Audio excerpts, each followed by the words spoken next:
All right, diving right in. We've got something special cooked up for you today. Because you sent us this Brahma Kumaris Murli, pretty recent one, April 7th, 2025, and you shared this personal thing you're working on, like trying to get a grip on, well, some online stuff, if you know what I mean. Yeah. So what we're going to do, we're going to kind of weave those together, see how this Murli sheds light on what you're going through and how your experience, well, it kind of brings the Murli to life. Yeah, exactly. It's like holding them up to each other, seeing what we discover. And for anyone listening who might not be familiar, a Murli, it's basically a daily dose of spiritual wisdom in the Brahma Kumaris tradition. And what's so cool about this deep dive is that direct connection you've given us between these teachings and something a lot of people struggle with. It's like, it's not just theory anymore. It gets real, Yeah. you know? Totally. And you mentioned you're all about getting to the heart of the matter, like quickly but deeply, right? You're looking for those aha moments where like spiritual stuff actually clicks with everyday life. So let's jump right into the core of this Murli you sent. What's the big takeaway? Well, right off the bat, it emphasizes this divine virtue, which is staying quiet. But hold on, it's not about like literally never speaking. It's more about speaking sweetly and speaking less. And it puts this within the context of a huge shift, moving from what it calls the talkie world to a movie world. Yeah. And then, get this, into silence. Sucky world, movie world, silence. Okay, I'm intrigued. Sounds pretty symbolic. So what's the Murli's take on these different states of being? Yeah, it doesn't really give us like dictionary definitions, but we can kind of piece it together. So, talkie world, think of it as, well, what we're doing right now. Constant noise, information overload, and maybe even a tendency to just talk, without really thinking. And then movie world, that's more internal, like the world inside your head, all those thoughts and impressions and those inner conversations we have with ourselves, which can be just as noisy, honestly, as the outside world. Right, I get it. And then there's silence, which I guess is like the ultimate peace, quiet mind, no more noise, inside or out, right? Yeah, exactly. The stillness of mind, where all that chatter, the internal and external noise, just fades away. It could even be hinting at like liberation, ultimate freedom. Okay, now this is interesting. It connects speaking less to belonging to a royal family. Like, hold up, I'm royalty now just because I don't talk as much. Think of it like conserving energy, mental and spiritual energy, right? Just like a real royal family might be really careful with their words, making sure every word counts, real impact. A spiritual royal, someone who's like striving for inner mastery, they do the same thing, cultivate this mindful speech.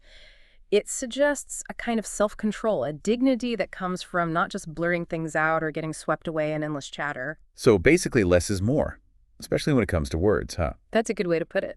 Now, the Murli throws out this big question. Mm-hmm. What's the main virtue, the one that lets us really embody all the others? And the answer is purity. Okay, so why is purity so foundational? What's the big deal about it? Well, the Murli says the deities, they're pure, and it's because of that purity that they Right. naturally have all these divine virtues, right? And then it contrasts that with, it calls it the kingdom of Ravan, which it links to our world now, saying basically that we lack these virtues because we lack purity. Think of it like this. Purity is the foundation, the base, and you can't build anything solid without a good foundation. Okay, yeah, I see what you mean. Like, you can't build a house on sand. Exactly. It's going to crumble. And purity, it's like that solid ground where qualities like love, peace, wisdom can actually take root and grow. It even directly calls you, the listener, a royal child who's in the process of taking on these virtues. So it's not just about fixing what's wrong, but like uncovering this inherent goodness within us. Exactly. You're not starting from scratch. You're reclaiming your natural state of purity. And when you do that, all these other amazing qualities can naturally blossom. Okay, I like that. So the Murli's talks about God as this reformer, right? Purifier of the impure, the one who guides us, liberates us, all that. And mentions all these different religions we have today. What's the Murli's perspective on all these different paths, all these different beliefs? It acknowledges that, yeah, in this day and age, we've got tons of religions, sects, scriptures, all these different ways people try to find peace, connect with something bigger than themselves, right? But it contrasts this with what it calls the one original eternal deity religion of the Golden Age. Like, back then, things were simpler, more unified spiritually. So it's hinting at a time when there was this like direct connection, this oneness with the divine, without all the complications and divisions we see today, right? Exactly. It's like a time of pure, unfiltered spiritual understanding and connection. And then it brings up the cycle of ages: golden, silver, copper, iron. And the Murli says we're at the end of the Iron Age, right? This idea of cycles of time moving in these big circles, it pops up in a lot of ancient traditions. Yeah. So how does the Murli describe this shift between these ages, like from the Golden Age to where we are now? It paints a pretty stark picture, actually. The Golden Age, it's all about perfect happiness. Everyone's healthy. There's abundance everywhere. It's like a brand new world. The Iron Age, on the other hand, well, that's where the sorrow is, the conflict, the breakdown of things. And there's this difference in population, too. In the Golden Age, there were only a few people, and they were all virtuous. Now, we'll look around. There's a lot more of us, and the Murli says, not so virtuous anymore.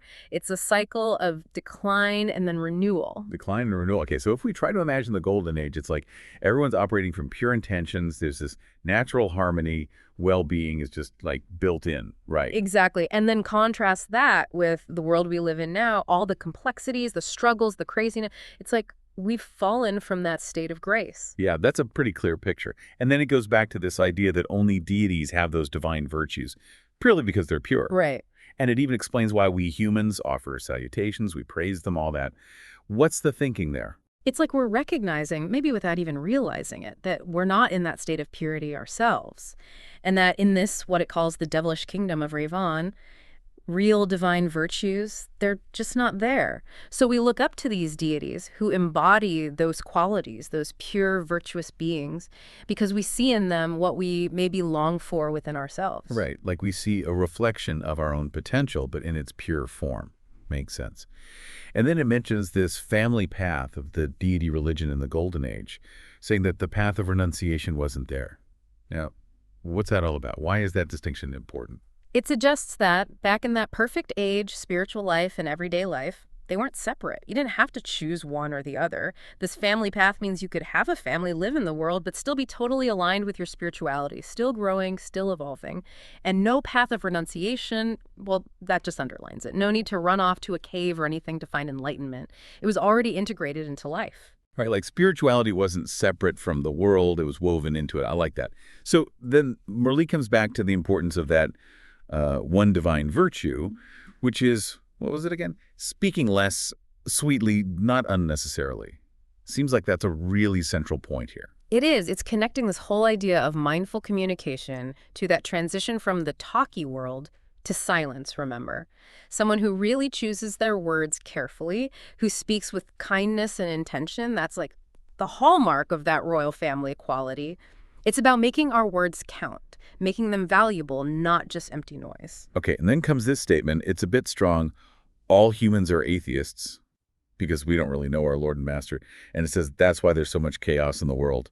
Whoa, hold on a minute. That's a pretty bold statement. What's the Murli getting at there? Yeah, it's definitely making a point, right? From the Murli's perspective, being a theist, it's not just about believing in God. It's about truly knowing, experiencing the divine, understanding the whole cosmic picture, like how everything works, where we fit in. And it's saying that all the mess in the world, the conflicts, the confusion, it all comes from that lack of real spiritual knowledge. Okay, so it's about more than just belief. It's about direct experience, knowledge, really getting it right. Exactly. It's about understanding, not just believing. So then the teaching shifts to the Father, God, coming to like transform us, take us from tamopradhan, which is impure, to sattva-pradhan, pure. And it throws in Brahman, the land of liberation. It's a lot to unpack. And hold on, it also makes it clear that the Father's not creating a new world, he's transforming this one. Okay, so what did tamopradhan and sattva-pradhan actually mean? Like, what are we talking about here? Think of it in terms of like spiritual energy. Tamopradhan, that's a state where the soul is heavy, weighed down, clouded, you're drained of those divine qualities you're born with. Low energy, basically. Sattva-pradhan, on the other hand, that's high energy, pure, shining with all those divine virtues. You're fully expressing your best self, your true nature. And yeah, the Murli says that over time, souls kind of descend, they fall into that tamopradhan state, and the Father comes to lift us up, restore us back to that original sattva-pradhan state. And Brahman, think of it like home base for souls between these cycles, like a place of rest and renewal. So it's like we have this original pure high energy state, and then we kind of, I don't know, get lost, get bogged down, and we need that help to get back to our true selves. That's a great way to put it. Okay, and it also throws in these terms day of Brahma and night of Brahma, right? Linking where we are now to this dawn of knowledge, like a new day is breaking. What's that all about? Yeah, it's like a cosmic clock, right? Day of Brahma, that includes the Golden and Silver Ages, times of light, purity, happiness. Spiritual understanding is just like in the air. Night of Brahma, that's the Copper and Iron Ages. Spiritual darkness, sorrow. And when the Father comes, brings this knowledge, it marks the start of a new day, humanity waking up spiritually again. A new dawn, a spiritual renaissance. Yeah. And then Murli talks about scriptures saying they belong to the path of devotion, but real liberation that comes directly from the Father, and only once in this whole cycle. Like, this is our shot right here, right now. Exactly. It's saying that scriptures, traditional practices, they can be helpful, they're a part of the journey, but they're not the source of ultimate liberation. That comes from that direct connection, that personal relationship with the Father during this specific time, this confluence of ages. Like, the timing has to be right, the circumstances have to be right, and then boom, the opportunity arises, right? Exactly. It's a special time, a unique opportunity. Okay. Then the Murli gives advice about sharing this knowledge with others, saying we got to be patient, explain things sweetly, and no arguing. Which, come on, that's good advice for any kind of communication, especially when things get, a little heated. It is. The Murli knows people have different beliefs, different perspectives, right? And trying to force it on someone, that's never going to work. It's about inspiring, enlightening, meeting people where they are. Right, it's about sharing, not shoving it down their throats. Okay, so the Murli compares remembering the Father to burn away sins with bathing in the Ganges, right? And then it gives these specific instructions about remembrance. Stay connected with open eyes, focus on the beloved, no trance, no closing your eyes. That's pretty practical advice for a spiritual practice. Yeah, it's saying that real purification, it happens internally through conscious remembrance, staying connected to the divine. It's not about rituals or external actions. And keeping your eyes open, that's important. It means bringing that remembrance into your daily life, staying connected while you're living, working, doing your thing, not just when you're meditating or in some kind of trance. So it's like an active practice, Yeah. integrated into life, not just something you do in isolation. Right, exactly. It's about staying connected to the source no matter what you're doing. And then it emphasizes being sweet, creating a sweet, silent atmosphere around you. And it also mentions that the Father, he teaches us to reach this higher spiritual state by both studying this knowledge and teaching it to others. It's like a continuous cycle of learning and sharing. Absolutely. Our inner state, our peace, our kindness, and the environment we create, those both play a huge role in our spiritual growth. And by teaching, by sharing what we're learning, we deepen our own understanding. It's a beautiful process. All right, so the Murli ends with the essence of Dharna, which is speaking humbly, patiently, being sweet, creating silence, remembering the beloved, and staying soul conscious with open eyes. Like, those are the key principles, right? If you want to live this, this is how you do it. Exactly. It's the distilled wisdom of the Murli, the practical guide for daily living.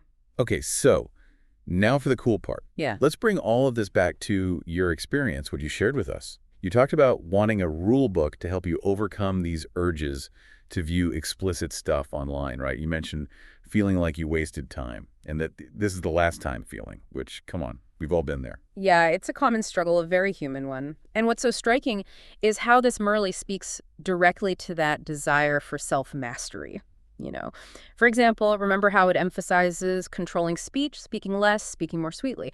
Well, that's like a parallel to what you're aiming for, gaining control over these other urges, these impulses. It's all about self-governance, mastering our inner world. So if we can learn to be mindful of our words, what we put out into the world, maybe we can learn to be more mindful of our thoughts and urges too, the stuff going on inside, right? Exactly. It's about expanding that mindfulness to our inner landscape. And the Murli talks about purity being the foundation. And you're trying to improve yourself, reduce those impurities in your thoughts and actions, right? It's like you're already on the path towards that purity, even if you're not using that exact language. Absolutely. Your desire to overcome these urges, it's really a yearning for that greater purity within, a desire to cleanse the mind and senses. The Murli gives you this spiritual framework for understanding that, framing it not just as breaking a bad habit, but as a step toward reclaiming your spiritual purity. You also talk about how strong these negative influences are, the temptations everywhere you look. And that echoes the Murli's description of this devilish kingdom, this impure world we're living in, right? Yeah. Yes. Yeah. It's like the Murli is describing the very environment you're grappling with. It's acknowledging that, there's a lot out there that can pull us off track, away from our better selves. Okay, so we're not alone in this struggle, right? And you shared those 20 practical tips for thought replacement, remember. Doing stuff that's actually productive, practicing gratitude, setting goals, mindfulness. And that connects so well with the Murli's guidance on, what was it, thought replacement, specifically remembering the Father. It's amazing how those two things come together, the spiritual principle and the practical technique. The Murli says remembrance, that's how you shift your consciousness, redirect your mental energy, right? And your 20 tips, those are the concrete tools to actually do that. By focusing on positive stuff, you're creating that thought replacement that the Murli talks about, but in a very practical way. Right. So you're using these tools to shift your focus, change your internal landscape, like you're taking control of the movie playing in your head. And the Murli says, speak less and sweetly. And you talked about being mindful of what you're consuming online, those triggers on social media, right? It's like taking that principle of mindful communication and applying it to our digital world, right? Exactly. Just like the Murli says, be deliberate, be kind with your words. You're being mindful of what you're letting into your mind through your screen. It's about curating your mental environment, taking responsibility for what you expose yourself to. Okay, so it's about conscious consumption, right? Like choosing what you feed your mind, not just mindlessly scrolling and letting anything in. Exactly. It's about being in the driver's seat, making conscious choices. And the Murli emphasizes remembrance, the Father's guidance. You talked about building that self-control muscle, developing this pushback mechanism against unwanted urges. It's like that remembrance, that connection, it fuels that self-control, right? That's it. The Murli saying that connection to the divine, that's where you get the strength, the clarity, the willpower to resist those negative pulls. It's like a boost to your own efforts, a deeper source of power. Right, so it's not just willpower. It's like tapping into something bigger than yourself to get that extra support. And you also mentioned diet, eating good food, avoiding those negative influences like, cigarettes, alcohol. And that lines up so well with the Murli's emphasis on purity. It's like recognizing that what we put into our bodies matters, right? It affects our mind, our spirit. Absolutely.